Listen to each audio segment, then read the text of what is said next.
Okay.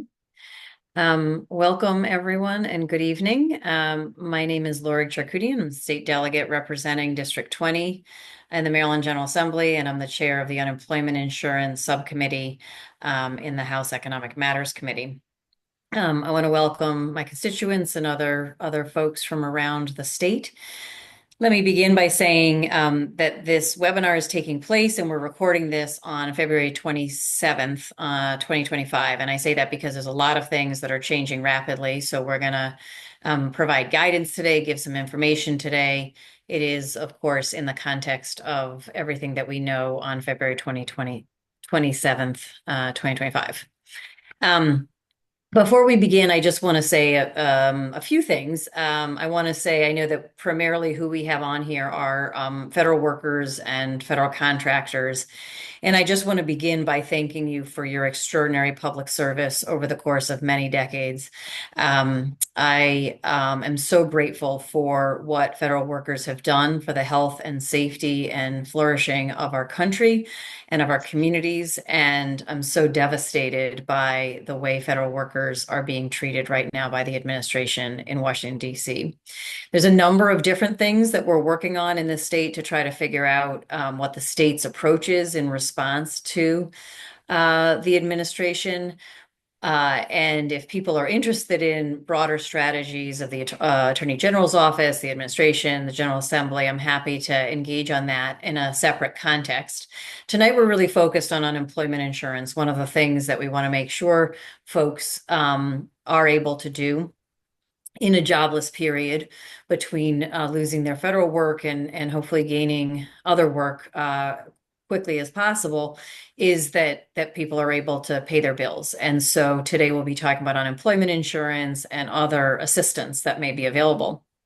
I do want to mention, though, before we start the program, that in my opinion, unemployment insurance is the maximum benefit levels, which is $430, is far too low. And there is a piece of legislation, my legislation, in the Maryland General Assembly right now to increase that to $740 per week, the maximum. So if folks are also interested in that policy change, which I think is crucial, I've been working on it for a number of years, and it's more important than ever this year. We can also separately share information on that with you. Just a few things about how today is going to run. I want to start by thanking our panelists. We have the Department of Labor is here. They'll be walking through in detail information about applications, how to apply. I'll introduce them in just a minute. We also have Maryland Legal Aid here and Connie Gordon Bright from Legal Aid, who's been, I've worked very closely with her through some of the challenges of unemployment insurance during COVID. And Legal Aid has been an extraordinary advocate for people accessing their benefits.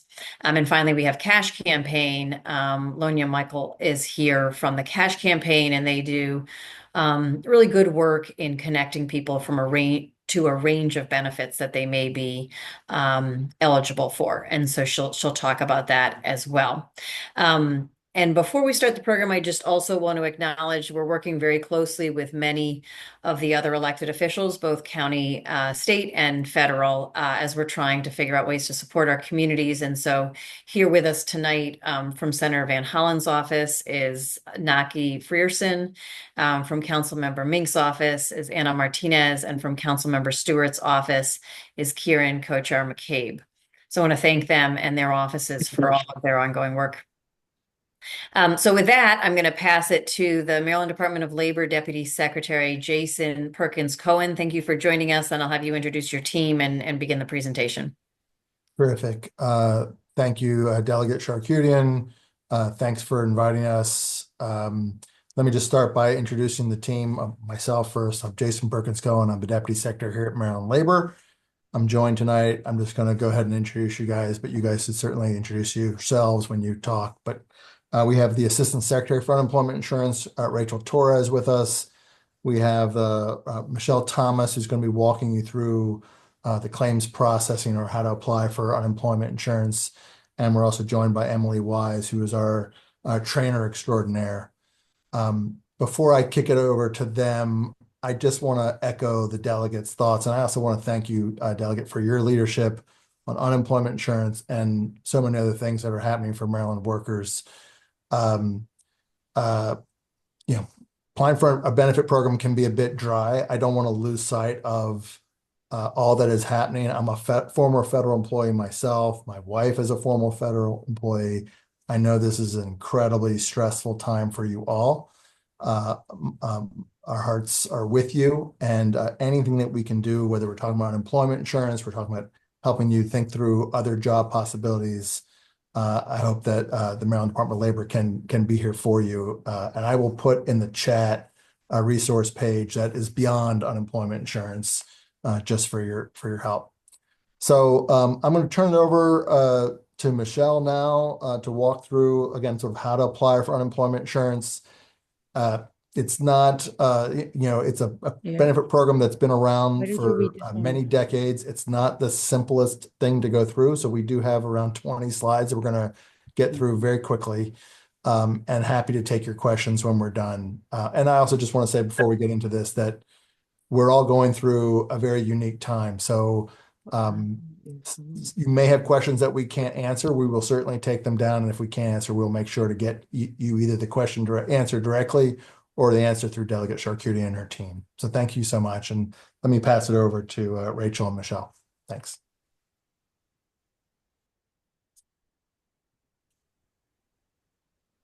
Hello. All right, Michelle, I think you're probably setting up the screen share. Yes, yes. Perfect. Okay. All right. Are you able to see it? Yeah, we're good. Yes. Okay. All right, great.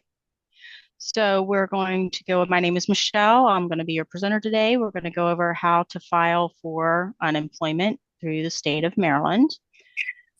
Maryland's unemployment insurance program, which during the slideshow we'll talk and we will say at it as UI. The UI program provides temporary financial assistance to individuals who have lost their jobs through no fault of their own.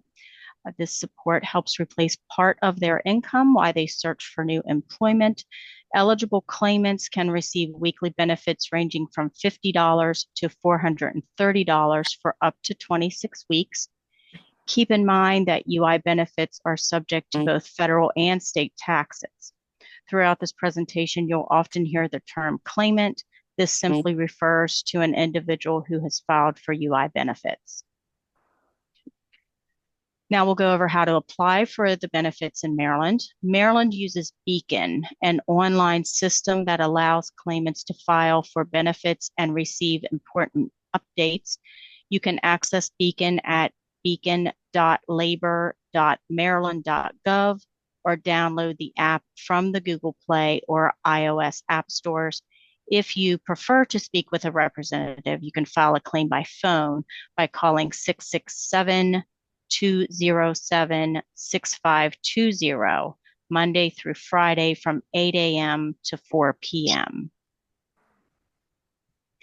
The Beacon system determines your eligibility by verifying several key factors, including your employment history for the past 18 months, whether in Maryland or another state, whether you earned enough wages to qualify, if you've applied for benefits in another state or jurisdiction, your identity and work authorization in the U.S., your availability for full-time work in your customary occupation, and whether the past employment meets Maryland's UI eligibility laws. Providing accurate and complete information is critical. It helps prevent delays in processing your claim. Before applying, you will need to gather the following information: personal details, including your Social Security number, your alien registration number if you're not a U.S. citizen, information about any dependents, your employment history for the last 18 months, and your union name and local number if applicable. Additionally, if you are a former military service member, have your DD 214 member 4 form ready. If you're a former federal civilian employee, you'll need your SF8 or SF50 form. Michelle, if I could just jump in for one quick moment, I just want to make sure Yes. people know that where you apply for benefits depends on your duty station. So if your duty station is in Maryland, you would apply for, we're going through the Maryland unemployment insurance system. If your duty station is in Washington, D.C., whether you're a Maryland resident or somewhere else, you would apply to the D.C. If your duty station is in Virginia, you would apply to Virginia. Each system looks different. Most of the rules are the same, but we're obviously focused on Maryland. There are about 160,000 jobs, federal jobs in the state of Maryland. So just want to make sure folks know, again, this applies most particularly to people whose duty station is in Maryland, but it'll still be useful for those who are going to end up applying in DC or Virginia. Correct. Good. Okay. And just for the question, no, whoever is applying for unemployment insurance should always apply wherever their duty station is. Correct. Where they physically worked. Yes. Yes. Okay, so now we'll go through the 16 steps in the Beacon application, starting with step 1. At first, you will visit beacon.labor.maryland.gov. If you filed for Maryland unemployment benefits before, you will select Log into my account and click Apply for Benefits. If this is your first time filing, click Get Started with Beacon, answer no when asked about past claims, and select Begin My Beacon application. Next, you'll enter personal details and create a username and password. Make sure your name matches your Social Security card exactly. Save your login information somewhere secure. In step 2, Beacon will set your benefit claim effective date. This is always the Sunday before you file your claim.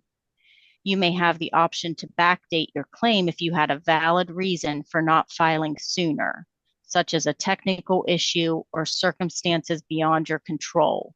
Backdating is not automatic. You must request it. In step 3, you will enter your residential and mailing address. If Beacon suggests an address based on U.S. Postal Service records, select the correct one before moving forward. In the next step, you'll answer questions about your most recent job. Indicate if you worked outside Maryland, served in the military, or were a federal employee or federal contractor. A federal contractor is someone who worked for a private employer that had a government contract. When you see the question about out-of-state wages, read it carefully and respond correctly to prevent processing delays. If you're a former federal civilian employee, make sure to answer all federal employment-related questions. Doing so will trigger additional questions and screens in later steps, allowing you to properly report your federal work history. In step 5, you'll enter your contact details and select a communication preference. Email or text alerts are the fastest options. Then in step 6, you'll provide details such as race, ethnicity, veteran disability status, education level, citizenship status, and dependent information. If you have dependents under the age of 16, list them now. You cannot add dependents later. In the next step, you will choose how you'd like to receive payments, direct deposit, or a paper check. Direct deposit enrollment must be completed online. If you file over the phone, it will automatically be listed as a check, and then you would have to change it later online to direct deposit. And then you will select one of the tax withholding options. In the next step, it will include information about union membership and your customary occupation. If you are a union member, provide your union name and local number. Enter the job title you have the most experience in, such as software developer or structural engineer. Step 10 is the employment information. Beacon will autofill your in-state employment history from the past 18 months, but it won't include out-of-state jobs and federal civilian employment. If you previously identified yourself as a former federal civilian employee, you must manually enter your federal employment details. If you notice any missing employers, you are responsible for adding them manually. Use supporting documents like your W-2 forms or your SF-50, if applicable, to ensure accuracy. For each employer listed, you must select the employer's name, confirm whether you worked for them, and click Update to enter the required details. For each employer, you will enter your most recent physical work address, not the payroll or corporate office. Contact details for your employer, employment start and end dates, full-time or part-time status, hourly pay rate, reason for separation, and return to work date if you've been provided with one. If you are a former federal civilian employee, there are a few extra details you'll need to provide. Before entering your employment history, Beacon will ask for preliminary information about your former federal agency, including your agency name, your division or department, and your agency's address. This address will likely be auto-filled by Beacon and may not match the actual location where you worked. Next, you must enter your physical work location, also called your duty station. You'll find this information on your SF-50 in box 39. If your duty station is listed as a 9-digit code, you can look it up on the OPM website. In the next step, you'll report any additional payments you have received, such as vacation pay, holiday pay, severance pay, retirement or pension payments, and back pay or damages. You will also need to confirm your ability and availability for work. To be eligible for UI benefits, you must be physically and mentally capable of working in your usual occupation, ready to accept work immediately, and available for all required work hours, days, and shifts that are typical for your customary occupation. Some reasons you may not be considered able and available include lack of childcare or transportation, attending school full-time, and a medical condition that prevents you from working. For more information about UI eligibility, visit the Claimant Most Frequently Asked Questions webpage at mdunemployment.com. In the next step, you'll choose how you want to receive your IRS Form 1099-G. This form reports the total amount of UI benefits you received in a tax year. Since UI benefits are considered taxable income, you will need this form when filing your federal tax return. You can choose to receive your 1099-G electronically through Beacon or have it mailed to you. Step 14 is the identity verification process. To help prevent fraud, Beacon will ask you a series of security questions to verify your identity. These may include questions about the color of a past car, your childhood street name, or other personal history details. Answer these questions carefully and accurately.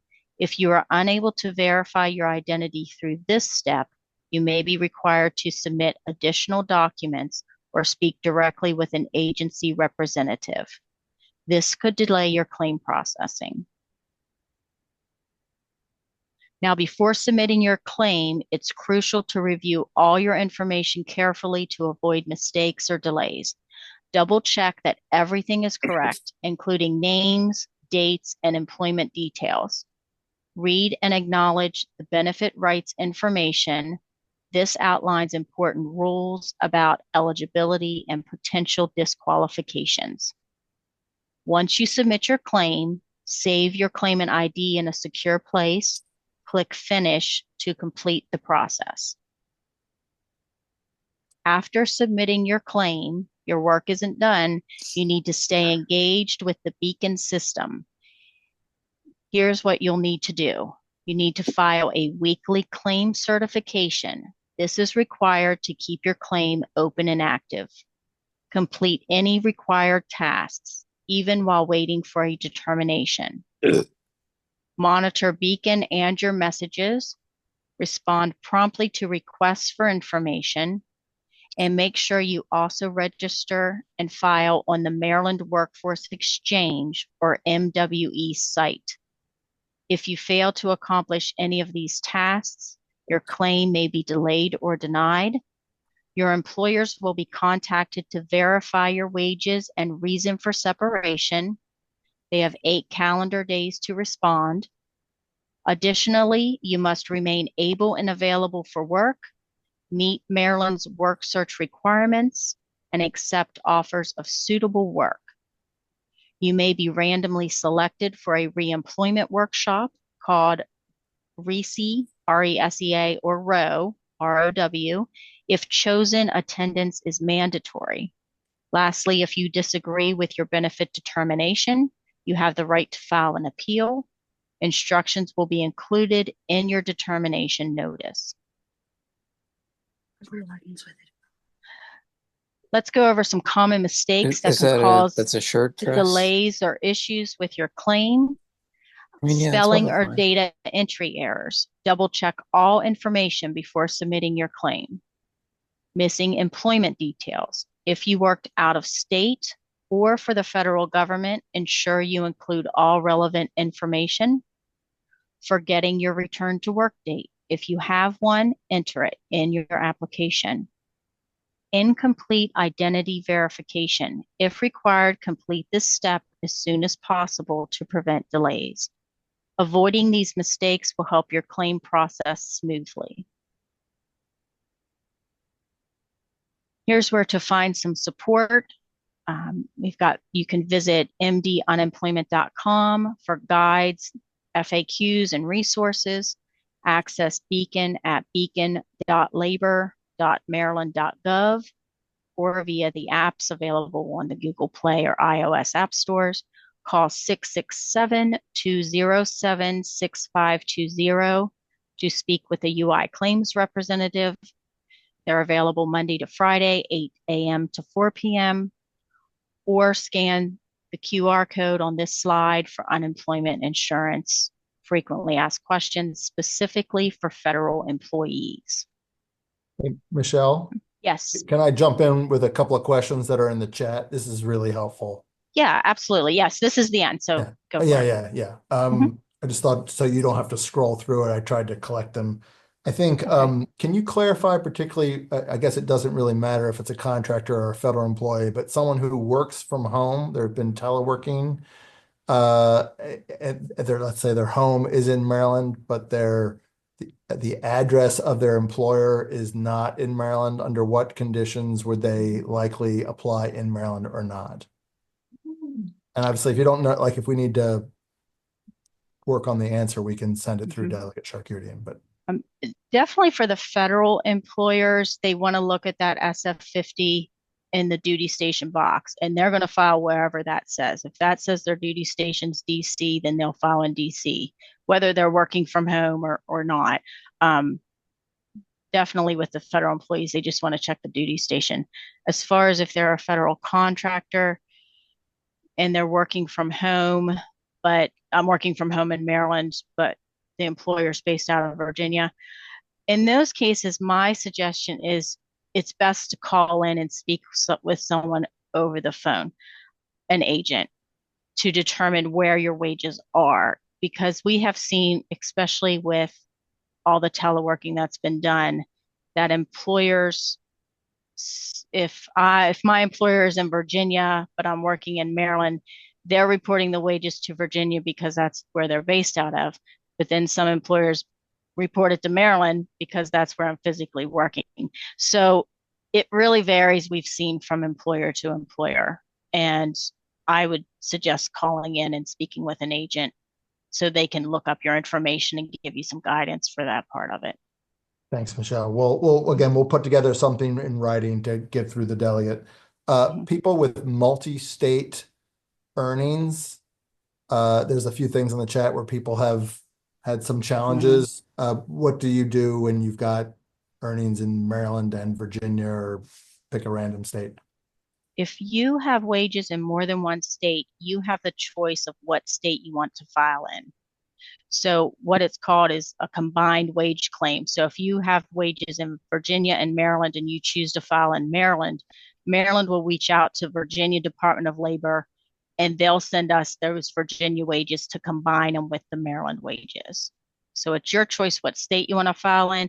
Most people want to file where they're going to get the higher weekly benefit amount, of course. And in that case, if you want that choice, then I would again call in and speak to an agent. The choice would come up in your claim as it processes, but to know right away what your choices are, so you know what state you want to file in from the very beginning, then you would probably want to speak with an agent. Maryland's weekly amount is higher than Virginia's, but DC's is a little more than Maryland. So it's all different in every state.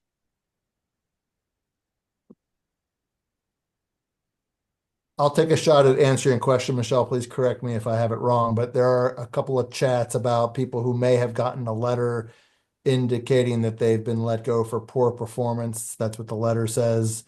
I would just say we would encourage you to, if you think that you've been let go through no fault of your own, you should apply for benefits.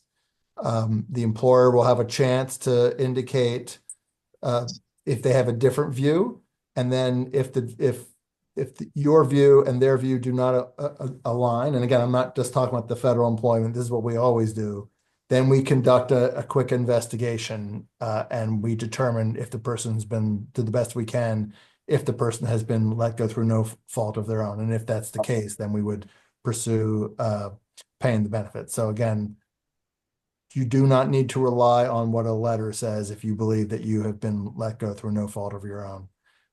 There's also appeal rights, by the way. I think that's in a slide. Apologies if I missed it. We can make sure to provide those as well. It's the same with a probationary employee. The term probationary isn't what's the factor for us. It has to do with, again, the other eligibility rules that include where you work from, your duty station, and then do you have sufficient quarters of coverage? Have you worked for long enough to be eligible for unemployment insurance, among other things? Michelle, there's been some questions in the chat about people who are getting paid out of leave or severance. Can you talk a little bit about how that's covered? If you have been completely separated from your employer, meaning there's no return to work date that they've given you that you're going back, as far as vacation payout, that would not be reported to unemployment. If you are getting a severance pay or some sort of special pay or bonus pay, that question is asked of you when you file on the Beacon system. So if you are getting a severance pay, you want to indicate yes, that you're getting a severance pay, and then you'll get additional questions about how much that severance pay is, what your grossly week wages are, so basically how many weeks is that supposed to cover? And it may or may not be deductible. That will be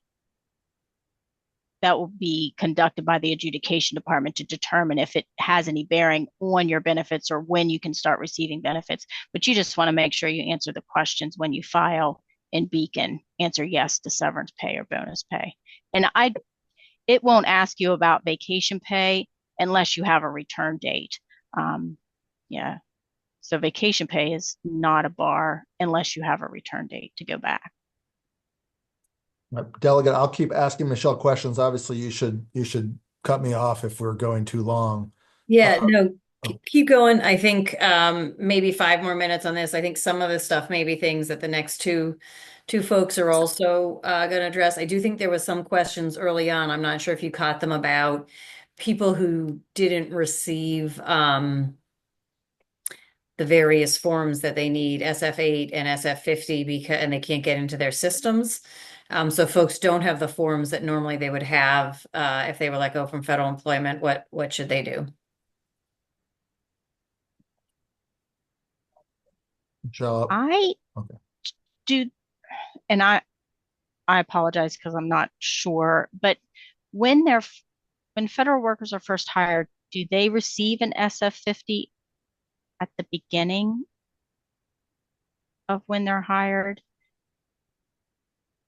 I'm I think not part of sure. the question That might be Yes, something they we need get to it. check Hi, on. yes. So this is Rachel Torres. I'll chime in very quickly. Yes, federal employees do receive an SF50 when they first work, when they are first hired.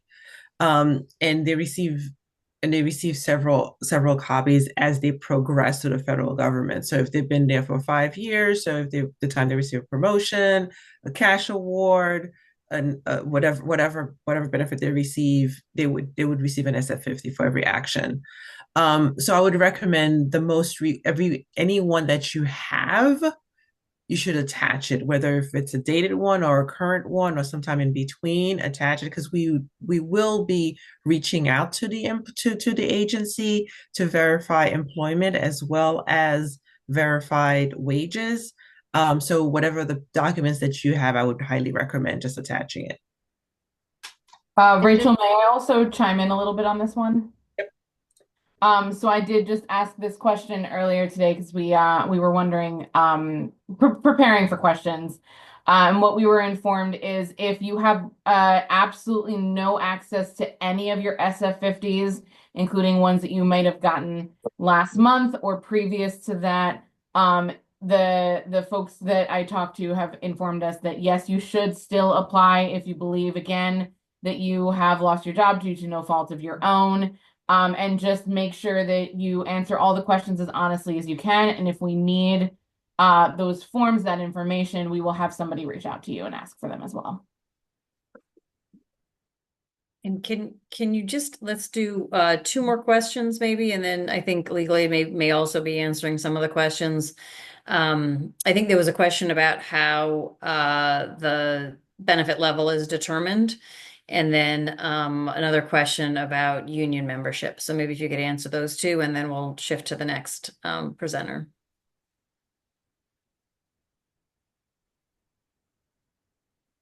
Michelle, would you like me to tackle the union I'm sorry. Yes, question? I'll go. How the benefit amount is determined is based on the quarterly earnings you earned in what we call our base period. We look at 4 quarters of earnings. Right now, if you apply right now, we're looking at all the earnings you had from October 1st of 2023 up through September 30th of 2024. So those 4 quarters is what's going to determine your weekly benefit amount. There's a formula they use. It is determined by your highest quarter during those 4. And it's a formula. I mean, as far as how to get into that formula, I'll be honest, I have no idea.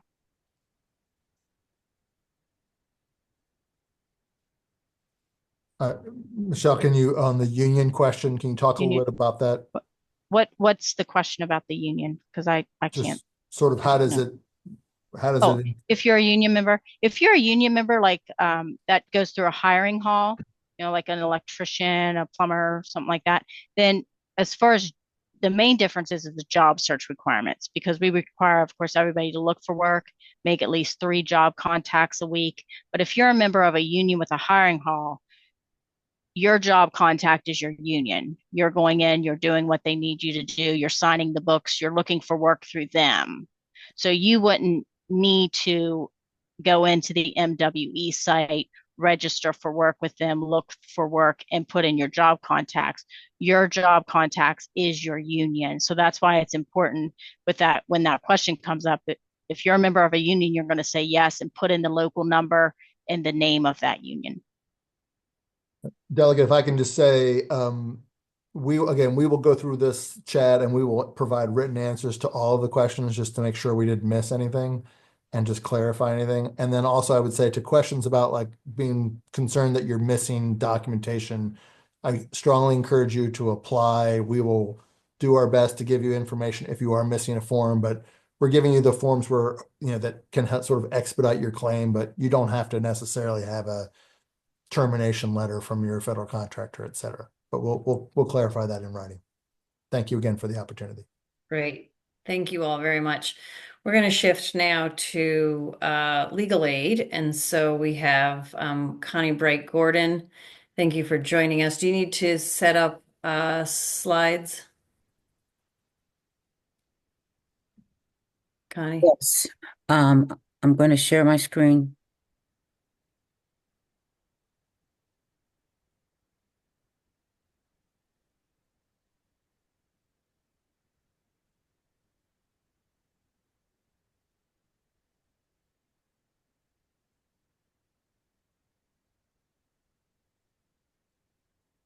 Can you all see my screen?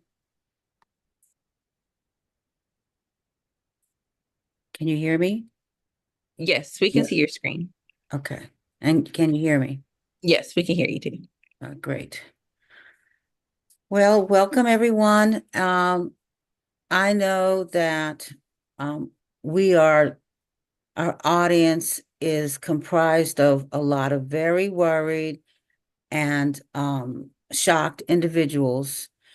And what we've tried to do, Maryland Legal Aid, is to tailor this presentation to this particular audience.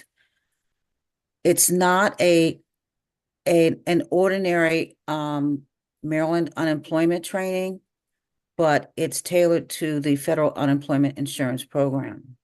My name is Cornelia Bright Gordon, and I am the Director of Advocacy for Administrative Law at Maryland Legal Aid, and my colleague, Nicholas Martin, will be joining us and help as a co-presenter. Unemployment insurance, as it's been clear at this point, are benefits paid to former employees who are also called claimants in the program, who lose their job at no fault of their own. The benefits are paid by the state in which they file and are approved. Ordinarily, claimants can collect up to 26 weeks of benefits, and your benefit amount is determined by your previous wages. The federal program is called the Unemployment Compensation for Federal Employees, UCFE. I caution you, we have been doing a lot of research lately. I found some website, at least one website, that says there's no federal unemployment program. That is not true. This program provides compensation for former federal employees who lost their job, again, at no fault of their own. It's administered by the 50 states in Washington, D.C. Again, the law of the state in which the former federal employee had their last official duty station will be used to determine eligibility. I'm a lawyer, and I try very hard not to make presumptions. What I do see is when people call me or call our law firm, it's not when things are going great. They call me when things are going bad. So I'm going to try not to make any assumptions in terms of forms and whether they're going to be returned or turned into the former employees. We're going to cover that.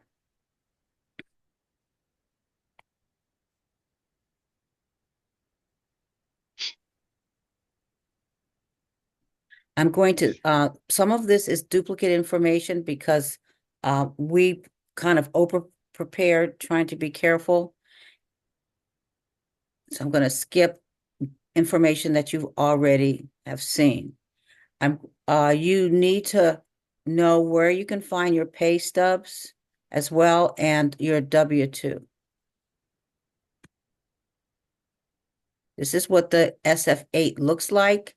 if you've never seen it and your SF50, the we try not to make assumptions, but the presumption is that you have seen at least your initial SF50.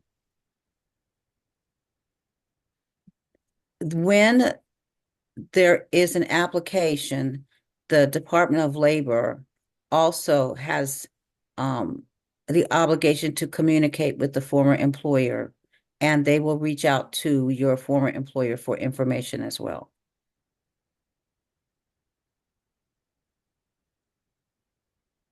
So what we are going to specifically talk about this evening are legal issues that you might face that we expect to see.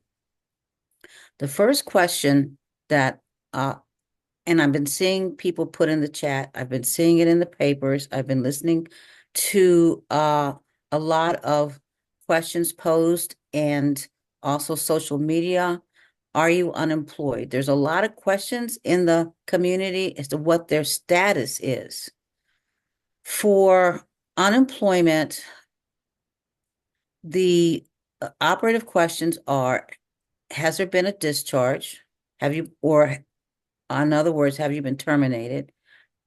Have you had a leave of absence? Is it a voluntary quit? These are all fact-specific questions. And I know that the federal government has sent various letters out, which leads people to be very confused about their status. The term separation is frequently used in a discussion about unemployment. The question is, at the end of the day, are you unemployed? And the agency has various levels of appeal and decisions where it is actually ruled on what is the operative question. And some individuals are in situations that are characteristic of what we would call a layoff.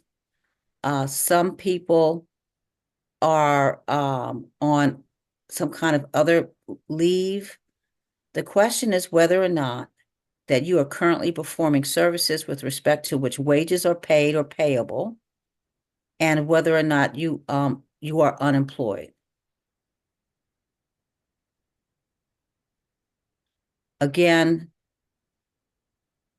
you must be able and available to work, and that means you're not on sick leave and you have constraints imposed upon you so that you can't work.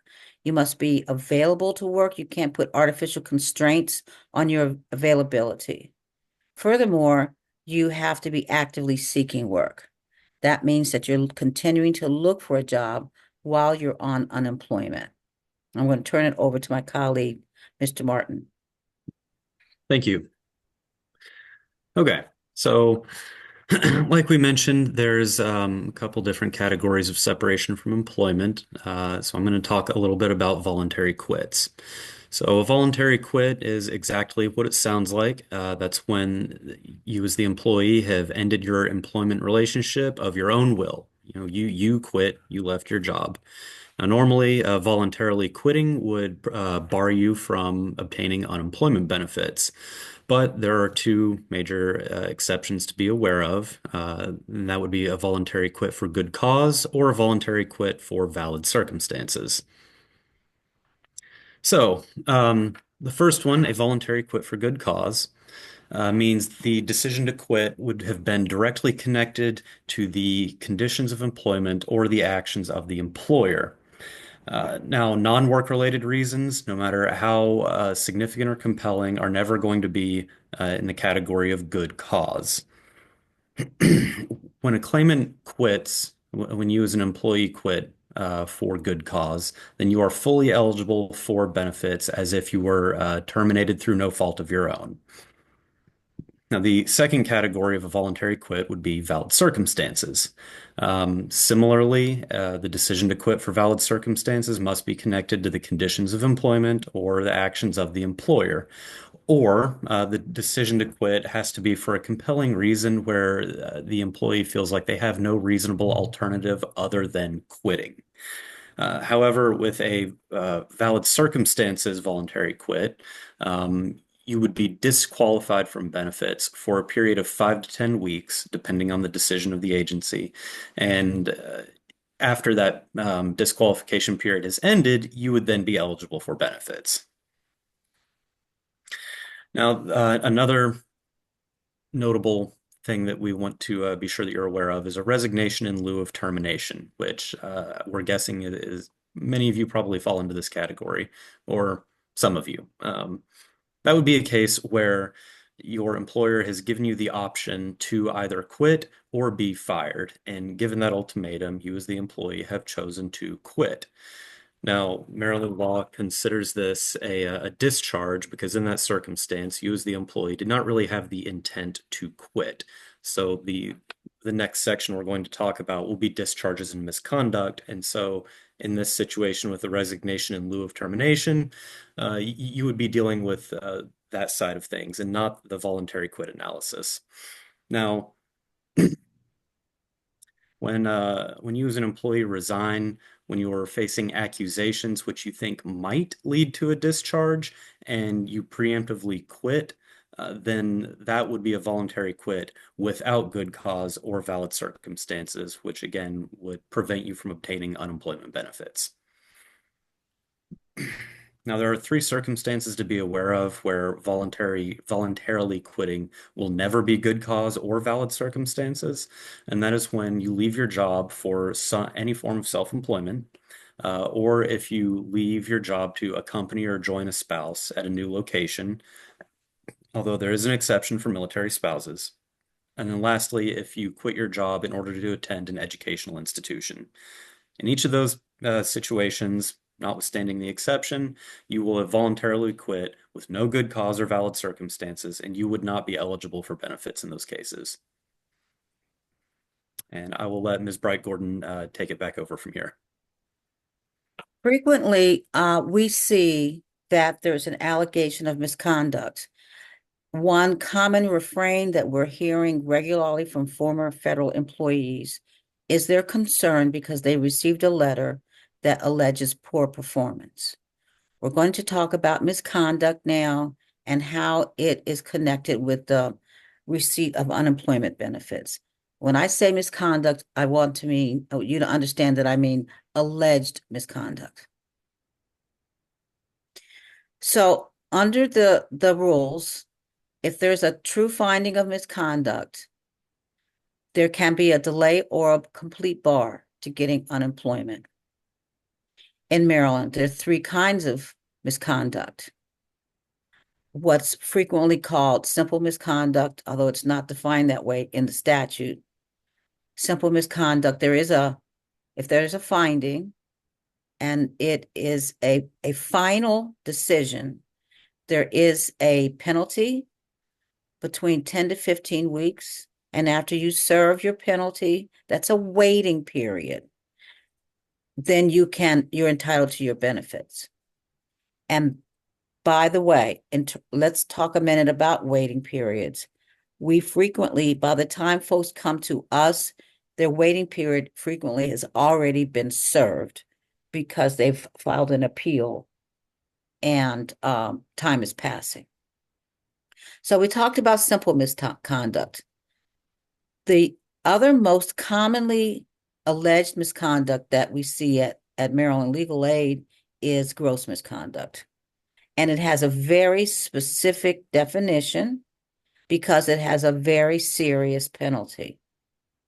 So gross misconduct or an allegation of gross misconduct is either one of 2 things in order to be successful. Either a deliberate and willful disregard of the employer's rules and gross indifference to the employer's interest. That can be a single instance. If it is deliberate, that means it is intentional activity. It's not an accident, okay? Or repeated violations of an employer's rules. Now, that's a pattern. Okay. Poor performance or an allegation of poor performance does not fit within the Maryland definitions of misconduct in terms of unemployment law.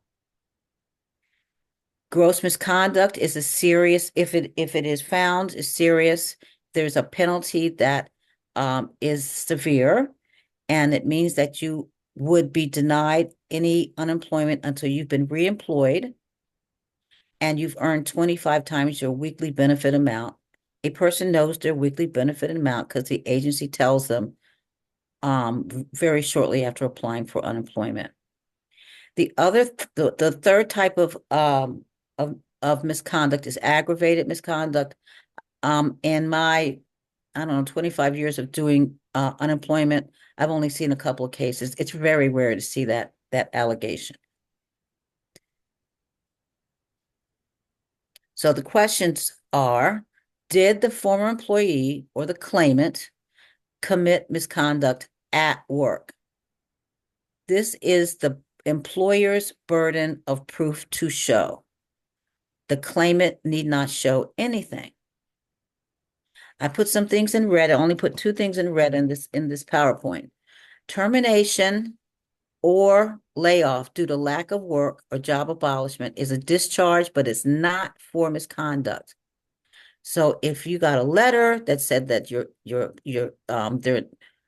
they're shutting your job down, they're shutting your office down, that is easily described as termination due to lack of work, and it's not for misconduct, and it is also not a voluntary quit. If your benefit application is denied, the agency must issue it in writing. The employee has a right to appeal to the lower appeals division within 15 days. You will have a telephone hearing. You can ask for an in-person hearing. You will get a written decision. The claimant has a right to appeal that decision to the Board of Appeals within 15 days. If the board takes the appeal, it must issue a written decision. And finally, the last appeal as a matter of right is a right to appeal the board's decision to the appropriate circuit court within 30 days of the date of the board's decision. If you want to contact Maryland Legal Aid, our website is mdlab.org. Our intakes are done online, by telephone, or walk-in at any of our 12 offices. Again, my name is Cornelia Bright Gordon, and my email address is cbgordon@mdlab.org. Maryland Legal Aid will do eligibility screening, and it's a personalized review. If you have any questions, please feel free to tell us now. Thank you, Connie. Before we shift to cash campaign, I'll just take a quick look at some of the questions. Some of them may be for you. If they're ones that we need to defer to the Department of Labor, we can make sure they're going to do sort of a Q&A with the questions that we didn't get to, and we'll get those out to everybody as well. So there's a question about being furloughed, and if folks were furloughed, do they list their last day of work on the day that they were furloughed, or when the furlough ends? In my opinion, that's a fact question. If you did that application and you were denied your benefits, that's when you should contact Maryland Legal Aid. I don't know if the agency is going to announce, how they furlough. The term furlough is a term of art, and there are different kinds of furloughs and different kind of times during both state and federal government. Okay, so I think we'll get an answer from the department on that. There seem to be a couple questions. One is about administrative leave and whether you're waiting until the end of your administrative leave. And the other is related to furloughs. There's a question about switching jobs. So someone who left a job in Alabama to start a job at NIH, and it looks like maybe they weren't very long at NIH before they lost their position. And so I think the question is, do they apply in Maryland if they only had a short period of time in Maryland at NIH? Most of their work was in Alabama. So the department has already explained that, and there's a lot of information here, and nobody expects everybody to remember everything that we say. That's why we're going to turn over the PowerPoints. But the department explained that there's a choice of venue, and also what will happen is that the states will talk to each other. And if you were recently moved to Maryland, but you were formerly employed in another state like Alabama, then and that's a different question, then the states will share information about what your wages were in Alabama. If you applied in Maryland, that Alabama would supply that information. Vice versa, if you applied in Alabama, Maryland will supply that information.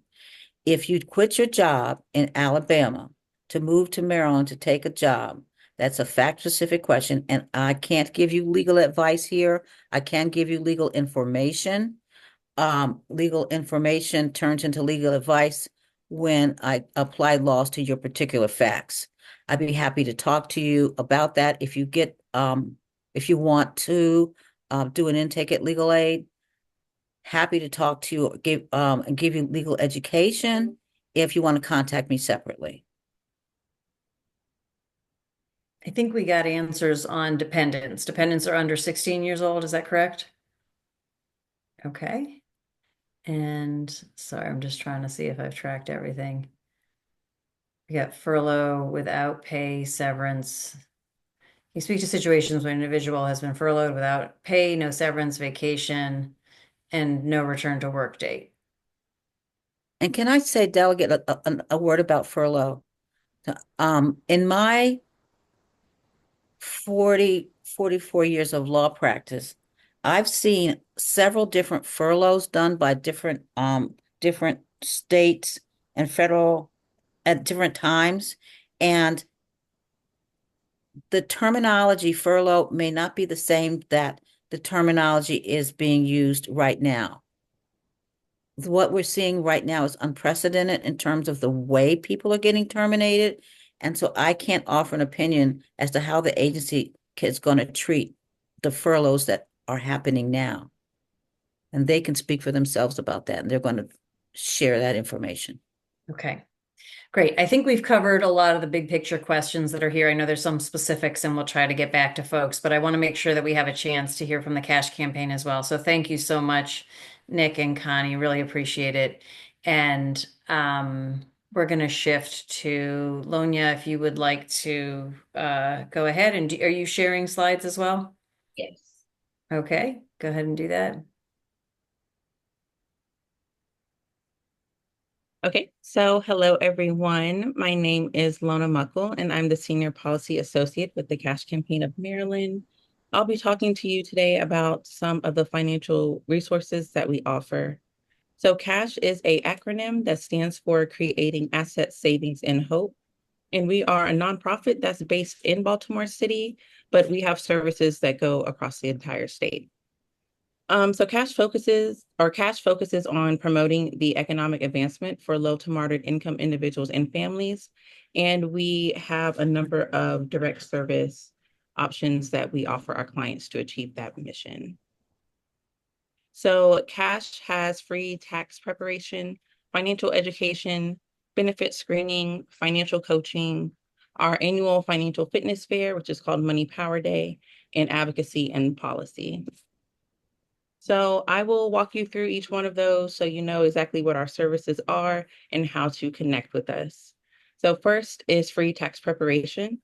So CASH, along with our partners, offer free tax preparation for households who have made under $67,000 a year or less. And so if you are in Baltimore City or Baltimore County, you can visit our website, bemorefreetaxes.org, or you can call 410-234-8008 to make an appointment. If you do not live in Baltimore City or Baltimore County, you can call 211 to make an appointment. And you can also go on our website where we have listed out for each county which partners we're working with and where those sites are. So next is Direct File. So there is a new initiative from the IRS. It's called Direct File. So you can go to directfile.irs.gov to see if you are eligible to directly file your taxes through the IRS. I know there was talk that Direct File was affected by all the changes in the federal government, but it's not. It's still up, and you can still see if you're eligible to use Direct File. So we also have the Maryland Cash Academy. So this is a separate website from our main website. So it is mdcashacademy.org. So this website hosts all of our financial workshops. So you can go to this website to find a class, or we also have classes on demand. So we have videos that we already have on the website that you can go and watch as many times as you need to. And they cover different topics like savings, avoiding scams, and investing in other financial services. And for our classes, I believe the next 3 that we have is around building a budget, Social Security benefits, and renting. So next we have benefit screening. So at Cash, we have a team of benefits counselors, and they can use a tool that will determine your eligibility for over 20 programs. And they look at programs at the federal, state, and local level. And so after we determine which programs you're eligible for, we actually help you through the application process. We know a lot of times that process can be complicated or long, and so we stay with you through that process, and we also can help with like redeterminations whenever that comes up. And so to get started with that, you would just head to our website, which is cashmd.org. You would go to Get Help and Benefit Screening, and you would fill out a quick intake form, and then someone on our benefits team will get in contact with you. For benefit screening, it's important to note that we do not screen for housing, Social Security, disability, or veteran benefits.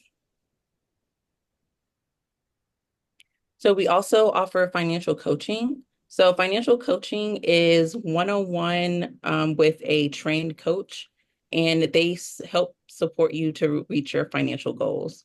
And so if you would like to get started with our financial coaching, you can text Cash Coach in all caps, no spaces, to 646-349-5959, and we'll send you a link to the app that we use. And of course, this information is also on our website.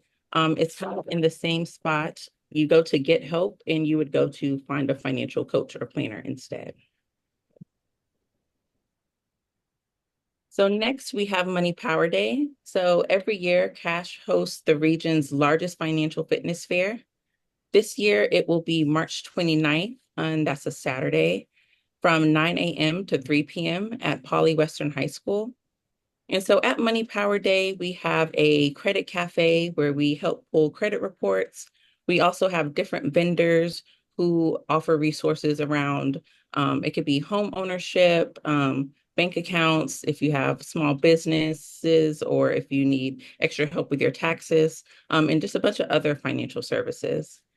And at Money Power Day, we also have like a kid corner. So if you want to bring your family there, then there is entertainment for your whole family as well. And then last but not least, Cash focuses on policy and advocacy. So we focus on ensuring the economic security for Marylanders, and we do this through our work with tax credits, so the Earned Income Tax Credit and the Child Tax Credit. We work on strengthening the safety net for workers. So we support Delegate Charkoudian in all of her work that she does every single session to help strengthen and improve our unemployment system. We also work on increasing consumer protections, supporting our guaranteed income participants, and doing research and advocacy at a large level. We also just work on promoting in general.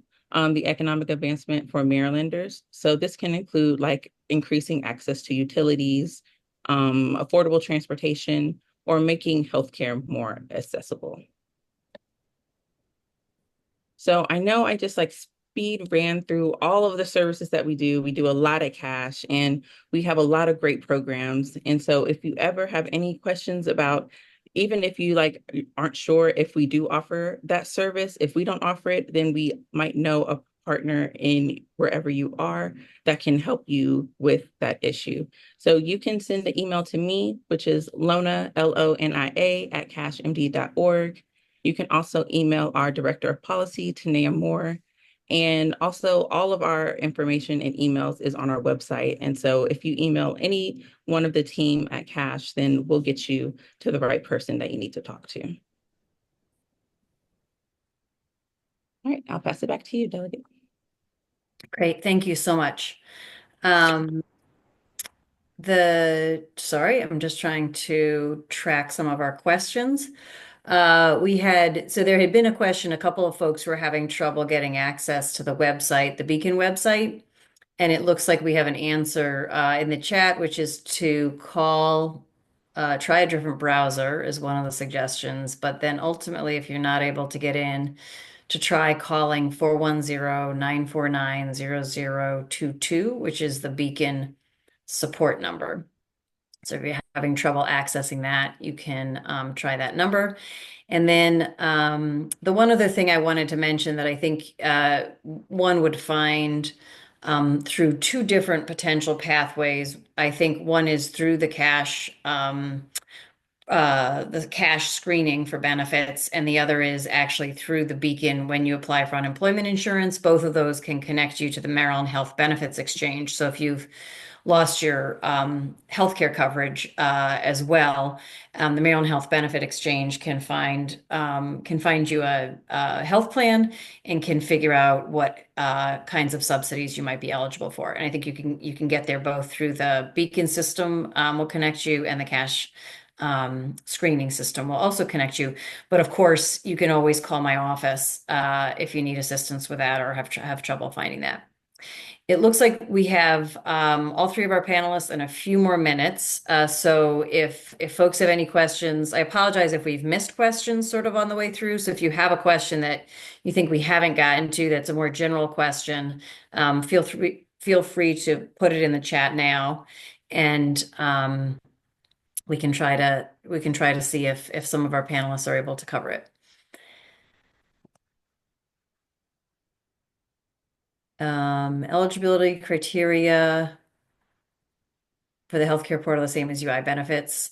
I can take that. Okay, go Delegate. ahead. Yeah. No, it's not the same. It's for a different set of rules and statutes. It first will assess whether you're eligible for Medicaid, which is called medical assistance in Maryland. And if you are not eligible, because you have too much money, then they'll assess you for the marketplace, which is what the delegate was referring to. And it's compared to what was in existence when I was first practicing at Legal Aid, it's a wonderful opportunity to keep people insured. Yeah, so I think there's a range of plans available, and there's subsidies. So even if you're not fully eligible for Medicaid, there's other subsidies that may be available, sort of that create more of a sliding scale options. Right, they're different colors. There's like gold and platinum and whatever, but you look at them and they're different plans that might be suitable for your family. And at very little cost, much lower cost. Rose, can you put the benefits exchange in the chat as well, and we'll also get that out to people. Yep. So there's a couple of other questions here that maybe we can get answers to. There's, can a federal employee apply for unemployment insurance while on administrative leave? So this is a set of questions, Jason, I'm not sure if you're the person, about administrative leave, furlough, sort of the different kinds of statuses. Do you want to try to take a shot at that? I'll take a shot at it, but I want to be very cautious because Right. it is like, what do they exactly mean?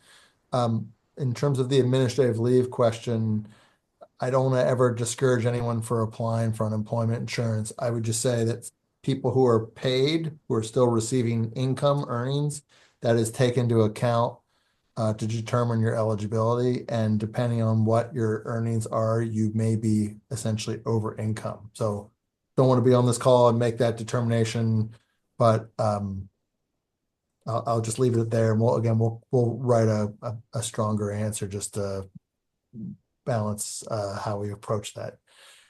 People without, again, everyone should feel free to apply. If they're not certain, you don't have to be certain whether you're eligible or not. You should apply if you are in need of the benefit, want the benefit, and we'll go through our process as thoroughly as we can to determine your eligibility. And as Connie indicated, I think we referenced as well, if we determine your eligibility that you're either not eligible or you're not getting the benefit level that you think you should get, you should certainly go through the appeals process. Okay. I have a question that says, because of my mental and emotional burden of the situation, losing the job I loved and my long-term career, it's been challenging to work on my resume and apply for jobs the first week. What are the consequences of failing to complete 3 weekly activities besides not receiving benefits? So I guess the question is, if someone doesn't think they're going to be able to do that, the weekly activities of trying to find reemployment, what happens?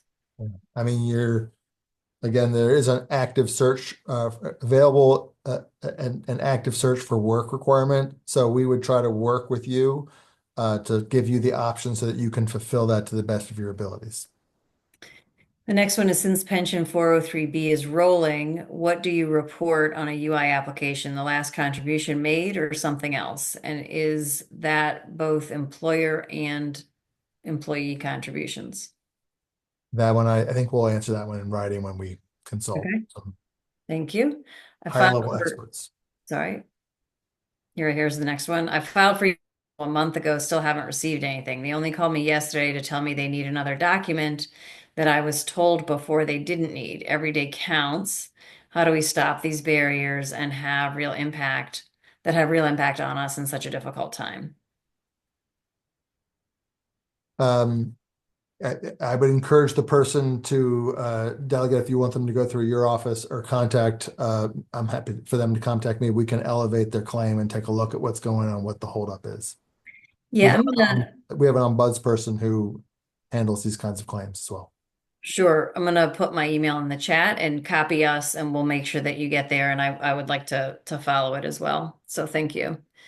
This has been somewhat touched on, but if someone were only employed in Maryland for 3 weeks, I think this was like if people had just recently moved to Maryland from somewhere else, and suddenly let go for poor performance, which is in quotes, and were previously unemployed in a different state, a student, are they still eligible for unemployment in Maryland?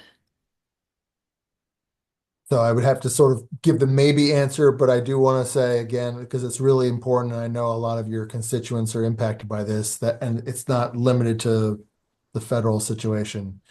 If a person believes that they lost their job through no fault of their own, they should go ahead and apply for unemployment insurance. If the employer has a different view, we will take that into account and we will investigate and come to the best conclusion that we can. So I would not let the letter or something like that, if you don't believe that to be accurate, I wouldn't let that discourage me. And I would tag team on Jason's answer and say that when Maryland Legal Aid gets involved is if you have a denial, you've applied and you have a denial and you want to appeal it or you want advice about appealing it, that's a good time to call us. Great, thank you. I think that we've covered most of the things here. We're going to wrap up in the next few minutes, and I just wanted to I'm really grateful to all of our panelists and your teams that have presented, and I just wanted to give each of you, if there's anything else that you wanted to say by way of closing, just kind of summary or anything that we haven't covered, please go ahead and do that. Jason, why don't you go first? I would just say what I said at the top, which is that I'm so sorry that anyone's going through this and all the stress that it's causing you. This is the first presentation like this that we've done for this specific situation. we welcome feedback. I've let the delegate know, like, we really want to do this to be able to answer the questions as best as we can. So thank you all. We will again submit written responses to all of the questions through the delegate. Thank you. I plan to do a community legal education campaign, and we're just talking in the talking stages about it now. But please continue to look at the legal aid website for further information. We are very empathetic with what is going on. Our hearts are breaking. You should know that there are lots and lots of people who are talking to their higher powers and asking for strength for the federal employees. Thank you, Connie. Nick, did you want to say anything? I don't think I could add much more than that.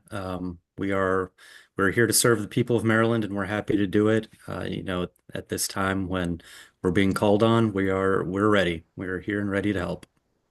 Thank you. Lonya? Yes, I just want to mirror what everyone else has said. If you guys have any questions and you don't even know where to go to ask, if you send us an email, if we don't know the answer, we can try to help figure out who doesn't know the answer and who can help you. So thank you all again. And I also want to do a shout out to Rose Stutz, who's my chief of staff, who's sort of managing all of these pieces. I want to just mention that a couple of things. So we will be sharing the slides, the presentation, the recording, as well as links to how to reach folks who have said, reach out to me if you need me. So we'll be sharing all of that. We'll also be sharing, assuming right now you all have my contact information, especially if you're my constituent. We help people through challenging times all the time, accessing benefits, among other things. So feel free to reach out to me if you are a constituent of another legislator. We'll make sure we'll do a warm handoff and make sure that you're getting their support. And as I said at the beginning, I'm continuing to work to improve unemployment insurance benefits from a policy perspective, specifically raising the maximum benefit level, which I think is really crucial. And we're also in Maryland working, we're in session in the General Assembly until the beginning of April, and working really hard to find ways to mitigate the impact of the disastrous federal administration, and really protect Marylanders to the best of our ability. So please stay in touch with our office, and we'll do everything we can directly as well as policy wise to get us through this. And thank you all for joining. This is our first one of these. So thanks for your patience as we're figuring that out. I think as Jason said, we're figuring out really even what the questions are. And so your participation here tonight, I think, is going to be really helpful to policy changes that are needed to the Department of Labor as they figure out how to respond to this current situation, and also to our future educational webinars. So thanks for being part of that with us, and I hope everyone has a good night.